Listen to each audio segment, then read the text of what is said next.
तमिलनाडु में एक film star और भगवान के दरमियान फर्क करना तकरीबन नामुमकिन है। यहाँ लोग सिर्फ अपने हीरो को फिल्में नहीं देखते, वो इसे एक उम्मीद मानते हैं, अपनी आवाज मानते हैं और कई बार तो भगवान भी मानते हैं। इस मिट्टी ने कभी एमजीआर को भगवान बनाया था, जलता अम्मा को कहकर इक़्तिदार तक पहुंचाया था और आज 2026 में तमिलनाडु ने एक और नाम को तारीख के सबसे बड़े एडवेंचर के तौर पर उतारा है। नाम है थलापति विजय। वो स्टार जिसे लोग पर्दे के पीछे थलापति कहकर चीखते थे, आज वो तमिलनाडु की सियासत का सबसे बड़ा चेहरा बन बैठा है। पहले इलेक्शन में डीएमके और एएमडी, जो कि वहां की दिहाइयों की सबसे बड़ी पार्टी समझी जाती थी, उन्हें की रात में उखाड़ फेंका है। हाल ये है कि वो दुश्मन एक दूसरे को भूलकर साथ मिलकर विजय को रोकने की कोशिश कर रहे थे। लेकिन विजय की कहानी सिर्फ एक सुपरस्टार बनने की कहानी नहीं है, ये कहानी उस लड़की की है जिसने अब अपने अदाकारी को, जिसके ऊपर लोग हंस रहे थे, उसने हंसी को टाला।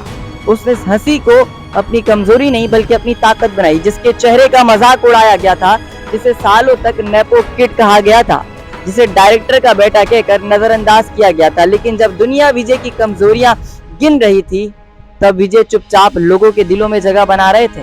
फिल्मों में वो सिर्फ हीरो नहीं थे, बल्कि आम आदमी के गुस्से, दर्द और उम्मीद की आवाज बन रहे थे। और एक दिन अपने ही फैन बेस में, जिसे शुरू में लोगों ने मजाक समझा था, तमिलनाडु के सबसे बड़ी सियासी ताकत बन गए हैं। टीवी के कहने पर इलेक्शन में 108 सीटें जीती हैं। ये कोई आम जीत नहीं होती। दिहाइयों पुराने किलों को उठाड़ फेंटा है। एक ऐसे किले जिन्होंने बरसों तक तमिलनाडु में हुकूमत की, वहां पर इक़्तिदार संभाला और उनका नाम एक ही रात में उखाड़ फेंटा। ये विजय सिर्फ फिल्मों के हीरो नहीं थे। तमिलनाडु के लोगों ने बहुत पहले अपना फैसला सुना दिया था। मैं हूं महमूद फारूकी और आज की कहानी है थलापति विजय की, एक ऐसे इंसान की जिसने मजाक को मेहनत से जवाब दिया, जिसने दर्द को ताकत में बदला और जिसने सिनेमा की दुनिया में एक सियासत का भूचाल ला दिया। एक ऐसा सफर तय किया जो तारीख में दर्ज किया होगा। और आज हम बताएंगे कि कैसे मजाक बना और तमिलनाडु का एक हीरो एक सियासतदान बन गया और वहां का आज ये सीएम बन गया है। कैसे विजय का स्टारडम एक खतरनाक साबित हुआ और कैसे उन्होंने उसूलों के लिए अपने ही पिता के खिलाफ कोर्ट तक में उनके लिए अपील दर्ज कर दी और रास्ता इख्तियार किया। कैसे एक फैन से उनकी शादी हो गई और फिर अदाकारा तर्शा के नाम क्यों आया। इस गाड़ी का नंबर प्लेट CM 2026 क्यों था और क्या वाकई विजय ने सालों पहले ये सब प्लान कर रखा था, ये सब आज हम इस स्क्रिप्ट में, इस वीडियो में आपको बताएंगे। तो चलिए शुरू करते हैं। कहानी शुरू होती है एक दुबले पतले लड़के से, जिसे अपनों ने ही शुरू में हल्का समझा था। अक्सर हम समझते हैं कि बड़े बाप का बेटा हो तो रास्ता आसान होता है, लेकिन विजय के लिए रास्ता कांटों से भरा हुआ था। विजय की शख्सियत में जो सुकून और सादगी ही वो उनकी माँ शुभा चंद्रशेखर से मिली थी। वो एक जानी मानी बैक सिंगर थी। विजय के कैमरे का सफर 1984 में शुरू हुआ था, सिर्फ 10 साल की उम्र में। लेकिन पिता की फिल्मों में काम करने की वजह से नेपो किड का ठप्पा उनके ऊपर लग चुका था। विजय इतने शर्मीले थे कि सेट पर किसी से ज्यादा बात नहीं करते थे। जब वो लवीला कॉलेज में उसमें कम्युनिकेशन पढ़ रहे थे, तभी फिल्मों के लिए पढ़ाई छोड़ दी थी। 1992 में पहली बार कैमरे के सामने आए, लेकिन सताइश ना मिली, मजाक मिला। और आपको हैरानगी होगी कि आज तमिलनाडु में जिस विजय के लिए लोग मर मिटने को तैयार हैं, जब वो डेब्यू के लिए आए थे तो उन्हें मैगजीन तक में कहा गया था कि इस लड़के पर पैसा खर्च करना, इस पर मूवी बनाना, ये फालतू है। इस लड़के की शक्ल का मजाक उड़ाया गया था और यहाँ तक इसको कहा गया था कि क्या इसकी शक्ल है हीरो बनने वाली। इनके पिता को कहा गया था कि आपको इसके ऊपर पैसे बर्बाद करने की कोई जरूरत नहीं है। सोचिए, 18 साल का लड़का जो हीरो बनना चाहता था, पहले ही मोड़ पर बेइज्जत होता है, बदसूरत कहलाया जाता है। शुरुआती फिल्में इतनी बुरी पेश की जाती हैं कि लोग फ्लॉप मशीन कहने लगते हैं। लेकिन विजय ने शिकायत करने के बजाय खुद को बेहतर करने पर ध्यान दिया। मार्शल आर्ट्स सीखी, एक ट्रेनिंग ली, डांस को अपनाया। आज पूरी दुनिया दीवानी है अदाकारी पर, दिन रात काम किया। और फिर 1984 में 1996 में जब पूरे आफ्ताब आ गई, तो पहली बार लोगों को एहसास हुआ कि ये लड़का सिर्फ पिता के नाम पर नहीं आया, इसके अंदर एक दम है। फिर धीरे धीरे रजनीकांत के बाद तमिलनाडु का सबसे बड़ा वफादार फैन बेस विजय के लिए खड़ा हो गया। और जब वो 108 सीटें जीत कर खड़े हुए, तो ये उन तमाम लोगों के लिए आईना दिखाना था जिन्होंने कभी उन्हें नाकाम कहा था। विजय ने साबित किया कि मेहनत इतनी खामोशी से करो कि कामयाबी शोर मचा दे। अब बात करते हैं उनके स्टारडम की। विजय का स्टारडम सिर्फ बॉक्स ऑफिस तक नहीं रहा, ये एक सुनामी बन गया जिसने तमिलनाडु की तारीख को बदल दिया। विजय बहुत जल्द समझ गए थे कि तमिलनाडु में सिनेमा सिर्फ एक एंटरटेनमेंट की दुनिया नहीं है, ये मजहब है, इबादत है, पूजा है।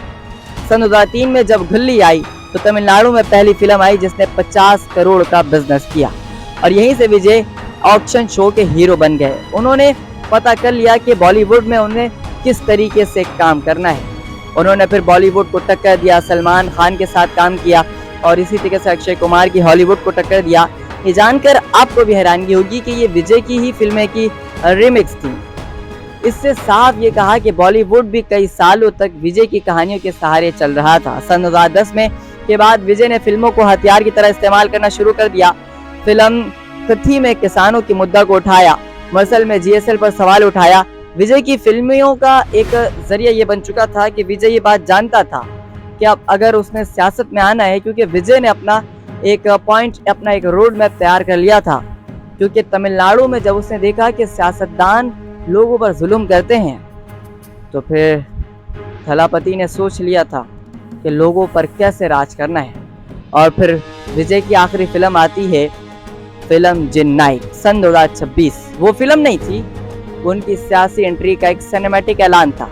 उस फिल्म के जरिए उन्होंने रिटायरमेंट को इतना ड्रामाइक बनाया कि जनता पर्दे से सीधा वज़ीर आला कुर्सी तक बैठने का ज़हन बना ली थी। यानी कि उन्होंने उस फिल्म के जरिए लोगों को बता दिया था कि अगला तुम्हारा वज़ीर आला और अगला तुम्हारा वज़ीर आज़म मैं ही हो सकता हूँ। और अब हम आते हैं उनकी अपनी असली ज़िंदगी की तरफ। विजय की ज़िंदगी में कंट्रोवर्सियाँ बहुत रही हैं। सबसे पहली उनके पिता के साथ। फिल्मी पर्दे के पीछे विजय को जिस तरीके से कहा जाता था कि विजय तो एक अमीर बाप का बेटा है, लेकिन असल चैलेंज उस वक्त आया जब पिता खुद सामने खड़े थे। उनके पिता चंद्रशेखर विजा एक बड़े डायरेक्टर हैं। उन्होंने विजय को उंगली पकड़कर चलना सिखाया, फिल्मों में लेकर आए, लेकिन सन 2020 में दोनों के रिश्तों में दरार आ गई। पिता ने विजय की मर्जी के बगैर उनके नाम पर एक सियासी पार्टी रजिस्टर करवा दी। विजय जानते थे कि खामोश रहने पर दुनिया सवाल उठाएगी। उन्होंने बगैर किसी से सवाल किए डायरेक्ट कोर्ट में कहा कि मेरा नाम, मेरी तस्वीर का इस्तेमाल कोई भी नहीं कर सकता, चाहे मेरे पिता ही क्यों ना हो।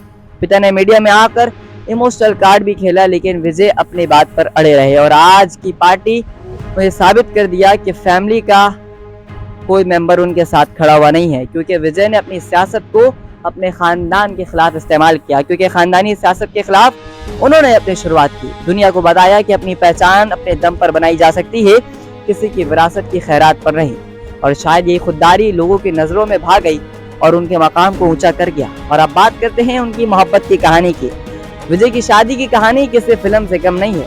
1996 में संगीता नाम की एक लड़की लंदन के एक बड़े बिजनेसमैन की बेटी विजय से मिलने चेन्नई आती है। वो पहुंचती हैं। वो इनकी इतनी बड़ी फैन थी कि बस एक झलक देखना चाहती थी। विजय उस लड़की की सादगी, उसका भोलापन इतना अच्छा लगा कि उसे अपनी बीवी बना ली।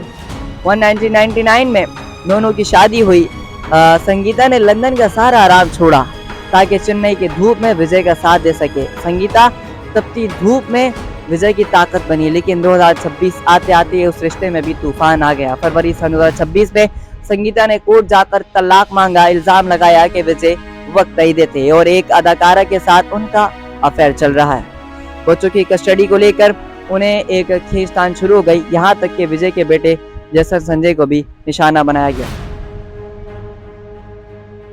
यहाँ तक कि विजय के बेटे जैसन संजय ने भी सोशल मीडिया पर अपने पिता को अनफॉलो कर दिया, जिससे दुनिया को पता लगा कि अंदर सब कुछ ठीक नहीं है।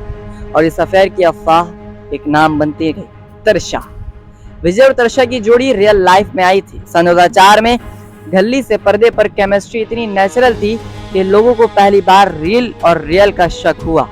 फिर तरचापी, करवी जैसी फिल्मों ने शक को और हवा दे दी। लेकिन सन 2008 के बाद ये सुपर हिट जोड़ी अचानक 14 साल के साथ खत्म हो जाती है। अपना सफर सन 2023 में लिव के जरिए दोनों साथ आए और तब से अफवाहें लगातार जारी रहती हैं कि तर्षा का इलेक्शन कैंपेन में साथ आना, तर्षा को वोट दिए जाना, तर्षा का तिरुपति मंदिर में विजय की जीत के लिए दुआ करना। लोग मजाक में कहते हैं कि विजय चीफ मिनिस्टर बनेंगी और होम मिनिस्टर तृषा होंगी। अपोजिशन उनकी किरदार पर सवाल उठाते हैं। तृषा को घर तोड़ने वाली औरत तक कहा गया, लेकिन दोनों ने खामोशी इख्तियार की और आखिर में जीत हुई। उस जीत में उनकी खामोशी को भी मास्टर स्ट्रोक कहा जा रहा है। और अब बात करते हैं सबसे बड़ी मिस्ट्री की तरफ, जिसने पूरी दुनिया को हैरान कर दिया। विजय की गाड़ी की नंबर प्लेट में CM सन 2026 लिखा हुआ था, एक पुरानी गाड़ी। इसके नंबर प्लेट ने सालों पहले मुस्तकबिल की तस्वीर दिखा दी थी। क्या विजय ने बहुत पहले ही तय कर लिया था कि वो सन 2026 में वज़ीर आला बनेंगे? इस इत्तेफाक कहना बहुत मुश्किल होगा, क्योंकि विजय ने अपनी फिल्म गोट में ही इस नंबर का जिक्र किया था। क्या ये ज़हनी ख्याल था, ये इत्तेफाक था? ये अब ऊपर वाला बेहतर जानता है, क्योंकि विजय ने सियासत में कदम किसी जल्दबाजी में नहीं रखा। ये एक लंबी प्लानिंग का हिस्सा था। सन 2013 में जब फिल्म थलायु आई, तभी जलीलता को एहसास हो गया था कि ये शख्स सियासत में आना चाहता है, लेकिन विजय चुपचाप अंडरग्राउंड काम कर रहे थे। फैन क्लब्स ने गांव-गांव में अस्पताल, लाइब्रेरियां सब जगह जाकर बताया था और लोगों को सिखाया था कि अब विजय कुछ बड़ा करने वाला है।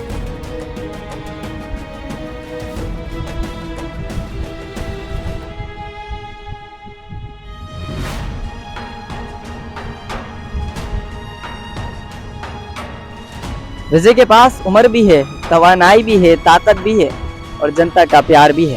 क्या वो तमिलनाडु का मुस्तकबिल बदल पाएंगे या उस उम्मीद के साए कम हो जाएंगे? ये वक्त बताएगा, लेकिन जनता ने अपनी तरफ से भरपूर प्यार दे दिया है। उम्मीद करते हैं कि ये उम्मीद का दिया बुझे ना बुझे और बीजेपी का खात्मा हो जाए, क्योंकि तमिलनाडु एक बहुत ही कंट्रोवर्सी मुल्क है। अब क्या विजय असली ज़िंदगी में भी काम करते हैं या फिर नहीं, ये वक्त बताएगा। उम्मीद करता हूँ कि आपको वीडियो पसंद आई होगी। हमारे चैनल को सब्सक्राइब करें। जज़ाकल्लाह।